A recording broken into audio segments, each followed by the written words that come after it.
Welcome to the News Hour. President Trump and the First Lady visited Central Texas today, surveying the catastrophic damage and offering comfort to families who lost loved ones in last week's flash floods. More than 120 people were killed in the disaster. At least 160 are still missing. The president praised the response of rescue teams and the U.S. Coast Guard and defended the state and federal response. President Trump stepping off of Air Force One in Texas today and onto ground that was submerged in deadly floodwater just days ago. Before a pile of debris, the president met with authorities and shook hands with rescue workers. Later, Trump spoke about the floods at a roundtable with officials. The First Lady and I are here in Texas to express the love and support and the anguish of our entire nation in the aftermath of this really horrific and deadly flood. Nobody has any idea how and why a thing like this could happen.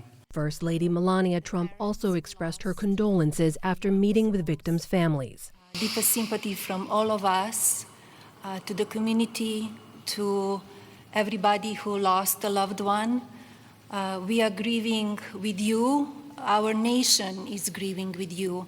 But when the president was asked about concerns that flood warnings weren't issued in time, he attacked the reporter who asked the question. Only a bad person would ask a question like that, to be honest with you. I don't know who you are, but only a very evil person would ask a question like that. The president's visit was preceded by news reports suggesting that he may be moving away from his pledge to abolish the Federal Emergency Management Agency, or FEMA, and hand control to the states. The president didn't weigh in on the agency's future during his visit, but he praised its response this week. FEMA has deployed multiple emergency response units, and FEMA has been really headed by some very good people. We have some good people running FEMA. It's about time, right? In the meantime, Department of Homeland Security Secretary Kristi Noem is facing scrutiny amid reports that her new guidelines aimed at cutting costs at FEMA slowed the agency's response to the floods. Every contract and grant over $100,000 now requires Noem's personal sign-off before funds can be released.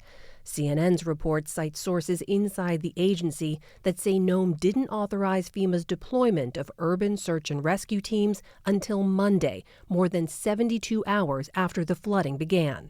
Noem disputes the report, saying it's, quote, fake news and absolutely trash.